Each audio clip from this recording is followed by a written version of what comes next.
Hey, Beastista here, and welcome to the playoff picture video of the VDL-V Create Season 7. This is going into Week 8, so Week 7 just finished, and we're going to kind of go over all the paths of everyone's chances of making playoffs, and discuss a little bit of how certain teams can make it to first seed and get the bye going into playoffs. So I didn't, for reference, there are other paths. I did not cover every single possible path to make playoffs. However, I covered either what I believe is the most likely, or the path that leads to kind of the fewest tiebreakers that may lead to kind of chances of you making the playoffs, but not guaranteed because of how the tiebreakers may roll.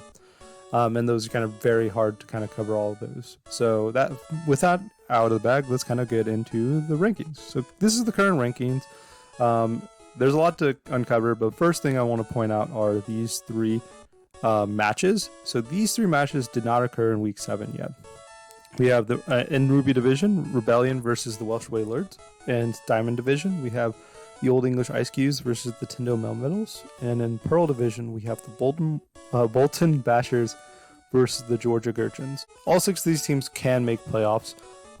The Rebellion and Wailords are both pretty much fighting for first seed with this match, where the other ones are kind of fighting a little bit more for their playoff chances, as in the Old English Ice Cubes Tyndale Melmetal matchup. The winner of that has a chance to make playoffs. The loser is guaranteed to not make playoffs. The Bolton Bachelors and the Georgia Guertins. The Georgia Guertins have a very tough path to make playoffs if they lose. And the Bachelors have probably a little bit less of a stake, but they can still not make playoffs if they lose. I'll go into a little bit of more detail later on about their specific paths, but that's kind of just a quick overview to note that those matches haven't finished. So with that, though, we can start with the easiest team, which is the Baltimore Pangorioles. The Baltimore Pangorioles have guaranteed first seed, and they're the only team to have guaranteed their first seed, which means they have a bye going into the playoffs. It's pretty easy to figure out why. There's only 1 week left, which means the worst they could finish is 6-2 plus 5. And if you look below them, the Alexandra Arkanines have the best possible record that they can get in the same division, which is 5-3. And thus, we see the Pangorioles are guaranteed to make first seed.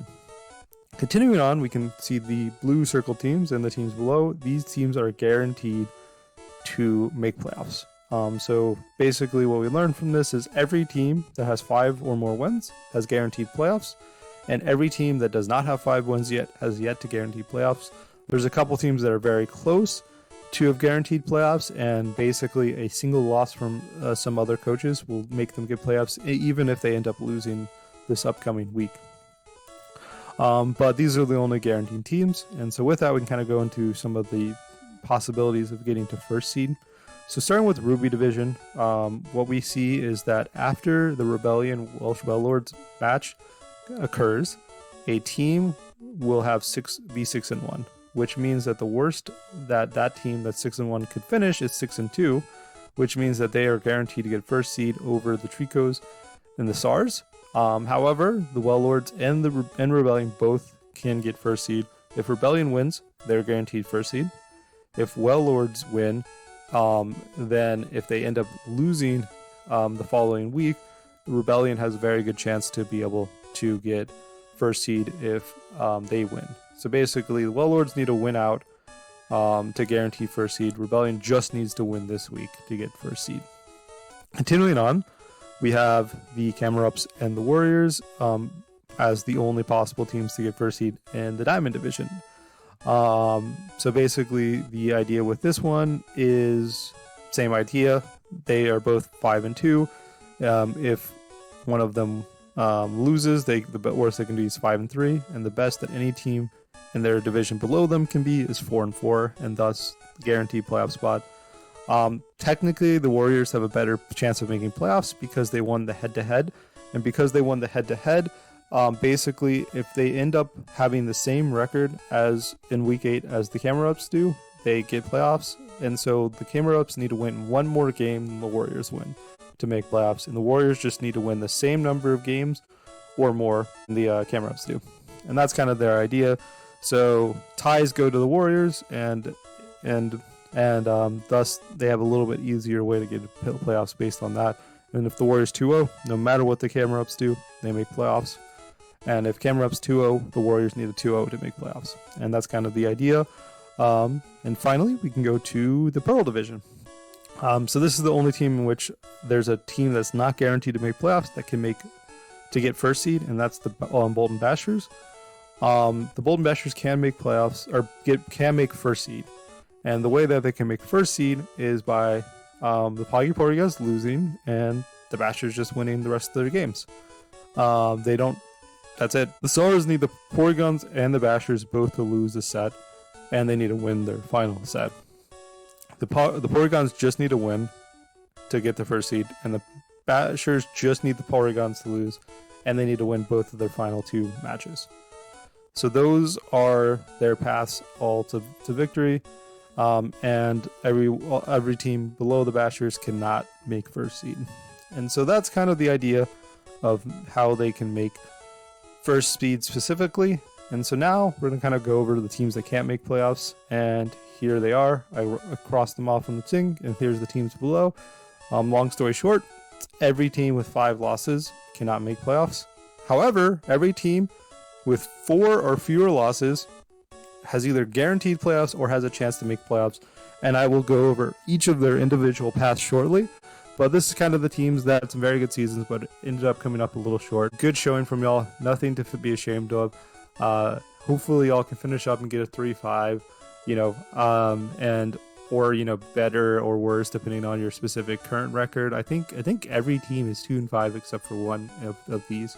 So actually every team other than the Blazikins can end up getting 3-5 of these, and so hopefully y'all can get there. But definitely not a bad showing, because as you can see, most of y'all are very, very close to getting a 3-5 record, which is pretty good. But sorry, there's not much else to talk about, y'all. The main idea is that every single situation occurs. There's going to be at least 4 teams that don't get in their first or second seed in the division that have 4 losses or fewer. So continuing on, let's go to specific playoff paths for specific coaches. So I'm just going to start with all the possible coaches in this way. And so we're going to start with the Trixie Tricos. Trixie Tricos have a couple of paths. First one, if they win week 8, no matter what happens, they make it playoffs. Nice and easy path for them to make playoffs there. Next, below that, we have if they lose week 8 1-2, they do have a pretty clean path to making playoffs. The only coach that can knock them out of playoffs if they lose 1-2 is specifically the Old English Ice Cubes. And so the only way in which the Ice Cubes can beat them if they lose one match is the Ice Cubes need a 2-0 both of their week 7 and week 8 matches.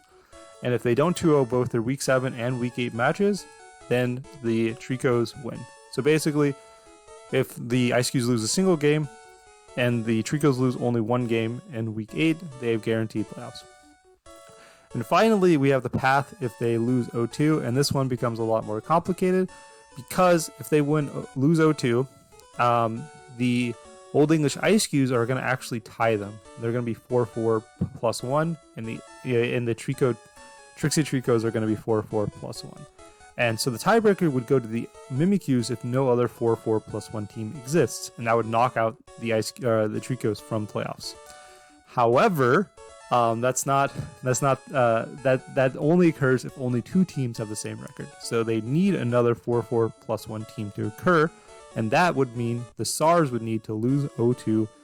And if the Sars lose 0-2, then they will be 4-4 plus 1 as well, and there will be a 3-way tie, and then we will get an alternate tiebreaker rather than the head-to-head. And that will then give the Tricos a way to make playoffs, but is not guaranteed, and it will depend on tiebreakers, which we have. I don't know if we've officially decided what the tiebreakers are, but definitely could give them a chance of making playoffs because 2 of those 3 teams most likely will make playoffs in that situation. And so those are kind of the paths. So obviously, if winning 1-2 or better will make the Tricos path a lot cleaner. Continuing on, we have the South Croydon Sars, and they have a very similar path to the Tricos because they have the exact same record. And in this situation, they just need to win week 8 to guarantee playoffs, just like the Tricos. They can, if they lose 1-2, they need the Ice Cubes to lose 1 game, just like the Tricos. And if they lose 0-2, they need there's technically 2 paths. I only included 1. They need the Tricos to lose 0-2 as well. In addition, they need the Ice Cubes to lose 2 matches. In addition, they can also let the Ice Cubes win against the Melmetals and then lose against the Sars 2-0. And so those are kind of the paths in which they can get to playoffs. So pretty much the same idea of the Tricos. They really need to win at least 1 game. They need to go 1-2 or better in this week's match to have a pretty clean way to get into playoffs, because the only way they don't make playoffs if they go 1-2 is if the ICU specifically 2-0, 2-0 in their next 2 matches. So continue on, we have the Alexandria Arkanines. So the Arkanines currently have a win. If they win, they guarantee getting 2nd seed in their division. And so that's the kind of the cleanest path to making playoffs for them, just like most people. So if they end up losing, they have a couple ways to make playoffs. So if they lose and the Bulky Dragons and Sting Like Rabami both lose, they still get 2nd seed in their division. And so that is a nice way for them to get it. However, if they lose and Sting Like Rabami wins, they cannot make playoffs. So the only situation in which they could go is if the Dragons win and they lose. They also need the Tricos to beat the Mimiks. They need the Sars to beat the Melmetals. They need the Melmetals to beat the Ice Cubes. They need the Rabambis to lose. And they need the Guertins to lose to the Bachelors and lose to the Dragons. So we can kind of go over each of these specifically. So the big one is Tricos. If the Tricos lose, the Mimiks will have a better differential than them. And so that's why that needs to occur. The Sars, same idea. If the Sars lose, the Melmetals could have a better differential than the Ice Cubes. The Ice Cubes need to lose one of their 2 matches, and the Melmetals one is the easiest one for it to be relevant with. The Rabambis, like I said, need to lose, because if they're 4-4, they're going to have a better differential than the Arkanines. And then the Guertins need to lose to both the Bachelors and the Dragons to make them have to go 3-5, so that they aren't going to knock out the Arkanines 4-4.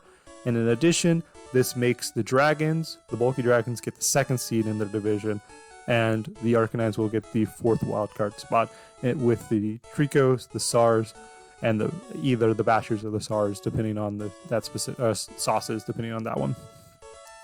And so that's their pathway. Like I said, it's a little bit complicated if they don't win, and it's in particularly complicated if they don't win and the Dragons win. So hopefully for them, they can get the win if they want to get into the playoffs. Next up, we have the Bulky Dragons. The Bulky Dragons have a pretty easy path, which is win and the Arkanines lose. If they win and the Arkanines lose, they get 2nd seed in the division. Very easy path. If they win, but the Arkanines also win, they have a little bit more complicated of path. They need the Tricos to win, the Sars to win, and then they need the Melmetals to beat the Ice Cubes. And then they need the Bachelors to beat the Guertins. So the idea behind this is the Guertins, if they beat the Bachelors and they beat if they beat the Bachelors, then they have a chance to have a better record than the Sars, differential wise. Kind of going to the Melmetals, they need to beat the Ice Cubes. I have the little asterisk there because technically the Ice Cubes could beat them, but if they beat them 2-1 and then beat their final week 2-1, this would have the same result. But it's kind of easier to say the Melmetals beat them. The Sars need to beat the Melmetals because otherwise the Melmetals could end up being 4-4 with a better differential. And the Tricos need the same thing with the Mimiks, because if the Mimiks beat the Tricos, they will likely have a better differential than the Dragons do. And so that's kind of the biggest path, which is, hope the Arkanines lose and win, or hope that the Tricos, the Sars, and the Bachelors win against those teams that I mentioned, and then they can make playoffs. Continuing on, we have Sting Like Rabombi, which has a couple of paths that are pretty long and convoluted, but we'll kind of go over them. So the easiest path is the Arkanines losing and the Bulky Dragons losing, and them winning. If the Rabombis win and those two teams lose, they will get second seed in their division and guaranteed playoffs. So, however, if the Dragons win, there's a path for if the Dragons win and the Arkanines lose, there's a path for Rabombis to make the playoffs. They need the Tricos to win, the Sars to win, the Arkanines to lose, like I mentioned, and then they need the Melmetals to beat the Ice Cubes. Same idea same asterisk as before, or technically the Ice Cubes need to lose 2 games total. And then the Bachelors and Dragons both need to beat the Guertins. And then continuing on, the other one, which is this situation if the Dragons don't lose, but the Arkanines win. So if the Arkanines win and the Dragons lose, this is the only path is the Tricos beating the Mimiks, the Sars beating the Melmetals, the Melmetals beating the Ice Cubes with the same asterisk, and then the Guertins need to get beat 2-0 by the Bachelors, and then the Dragons need to beat them 2-1.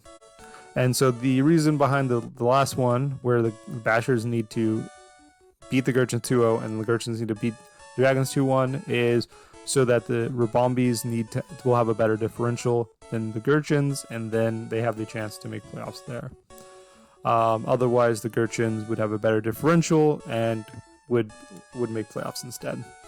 So definitely some more convoluted ones if the Arkanines or the Dragons lose, and so this team definitely very dependent on the 2 teams above them in their division losing.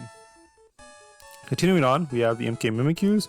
Mimiks have a pretty clean path to victory if they 2-0, because if they 2-0 and the Sars beat the Melmetals, they are guaranteed a spot in playoffs. Technically, the Sars don't just need to beat the don't have to beat the Melmetals. Specifically, they can actually the Melmetals could lose to the Ice Cubes, so technically the Melmetals just need to lose, but they will make playoffs if they beat the Tricos 2-0, and the Melmetals don't have the same record with them. Alternatively, if they win 2-1, they have a little bit harder path. They need the Guertins to lose 0-2 against the Bachelors, and then they need the Guertins to beat the Dragons 2-1. So the same idea. This is for differential purposes. This is gonna make the Mimiks at 4-4 plus 0 and the Guertins at 4-4 minus 1. In addition, they need the Rabombis or the Arkanines to lose. It doesn't matter which of the 2 to lose, because whichever team doesn't lose will be second seed in their division, and they won't be fighting for their playoff spot. And then they need the Ice Cubes to lose a single game. No, they need to lose a single one of their 2 matches in order to get there. And so that's kind of the pathway for them to get there. They cannot make it if they lose, and so they need to win, and preferably they need to win 2-0. Otherwise, it gets a little bit more complicated and dependent on specifically the Guertins, because there's no other way without the Guertins doing exactly those stuff. Continuing on, we have the Old English Ice Cubes. So the Old English Ice Cubes has a path, but it's pretty tricky with some of these. So the first one is week 7 and 8. If they 2-0 both of them, they make playoffs if either the Sars or the Tricos 0-2. That's kind of the cleanest path with that. If they don't 2-0, they can do a couple other paths, but namely the Tricos winning, the Guertins losing to the Dragons, the Arkanines losing, and the Rabombis losing a single game actually, but losing a match as well does the same purpose. So the idea behind this is, if they win their 2 games, they will be 4-4 plus 0 or better. So if they're 4-4 plus 0, they're going to beat the Rabombis if they lose a single game.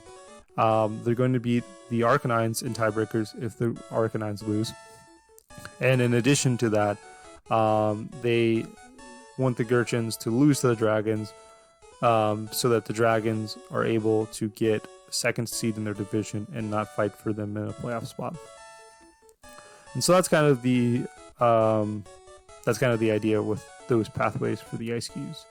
Like I said, there's a couple others, but most of those would lead to tiebreakers, and they could be a little complicated and might not lead to the playoff matches. So continuing on, we have the Tendo Melmetal. So their easiest path to playoffs is winning both Week 7 and Week 8 2-0. In addition to that, they need the Tricos to win, so that they don't have to deal with the tiebreakers associated with the Mimiks. They need the Arkanines to lose, and they need the Guertins to lose to the Dragons. So the reason why they need all these is the Tricos winning will make sure the Mimiks aren't competing with them for the wildcard spot. The Arkanines losing is a byproduct of the fact that the Dragons need to be able to beat the Guertins, and for the Dragons to be able to beat the Guertins and not compete with them in the wildcard spot, they need the Dragons to get second seed in their division. So that's the idea with that. And then, in addition to that, the Guertins need to lose against the Bachelors to also not compete with them for the playoff spot. And so those are all the important ones. And if they don't 2-0 out, it's the exact same path everywhere, except they also need the Rabambis to lose their Week 8 match in addition to that if they don't 2-0 out. The reason behind this is because the Rabambis can be 4-4 plus 2 or plus 0, and that will be better or equal to the Melmetals if they don't 2-0 both Week 7 and Week 8. And so those are kind of the two paths. It's pretty much the same idea, but you are dependent on one fewer team losing if they 2-0 all the way out. Continuing on, we have the Bachelors. The Bachelors have a lot of ways to make playoffs, and they're pretty straightforward. If the Bachelors win either Week 7 or Week 8, they are guaranteed to make playoffs. If they lose Week 7 and Week 8 both 1-2, they are also guaranteed to make playoffs. If they lose Week 7 and 8, one of them being 1-2 loss and one of them being an 0-2 loss, the only team that matters is the ICQs, and the ICQs just need to lose a single game Week 7 or Week 8. So if the ICQs win 2-1 one of those 2 weeks, they're also in playoffs. So as you can see, the Bachelors have a very likely chance to make playoffs, even if they lose both of their final 2 games. And finally, so if they lose 0-2 their final 2 weeks, they need the ICQs to lose either Week 7 or Week 8. They need the Tricos to win, and either the Sars to win or the Melmetals to lose against the ICQs in order to guarantee their playoffs chances. So long story short, the Bachelors have an incredibly likely chance to make playoffs, even if they 0-2 Week 8 and Week 7 and Week 8. But if they win a single game in either of the 2 next matches, they are very likely to make it to playoffs. And however, they also have a pretty good chance to make it to first seed in their division if the Portugans lose and they win out. So continuing on, we have the Georgia Guertins, which is the final team to go over. So first is the easy path, which is if they win Week 7 and Week 8, they're guaranteed to make playoffs. No questions asked. Very straightforward. If they lose Week 7 but win Week 8, they need either the Arkanines or the Rabambis to lose. One of them winning doesn't matter because they will become second seed if the other one loses, because they're going to beat the bulky Dragons Week 8, which makes sure the Dragons can't get second seed in their division. The Tricos need a win, and the Sars need a win. The reason behind this is kind of the same idea, because if they lose, the Mimiks and the Melmetals could have a better tiebreaker than the Guertins. And then they need the ICQs to lose a single match, or lose one match. It could be against the Melmetals or against the Blazekins. However, the other path is if they win week 7 and lose week 8, they need both the Arkanines and the Rabambis to lose, in addition to the Tricos win, the Sars wins, and the Ice Cubes loss. So the same idea, but if they lose week 8 instead, the Arkanines and the Rabambis could win in differential, and the Dragons will, they need the Dragons to kind of get second seed in their division, and so the way for the Dragons to get second seed in the division is for the Rabambis and the Arkanines to both lose. And so that's the idea with that, and that's kind of the pathway for their victories. So this is definitely really complicated, a lot of steps. So hopefully y'all could follow. I'm sorry if I was not as understanding as I could be, but this is kind of just some of the paths for everyone. And so with that, I'd like to say good luck making playoffs for everyone who's still in playoffs. And you know, despite y'all, anyone else who didn't make playoffs or who might not make playoffs, y'all did great. You should be proud of your season. This is a tough league, and as you can see, there's still a lot of teams that could be making playoffs that you might end up having better records with. So anyways, thank you all for watching. I hope you all enjoyed.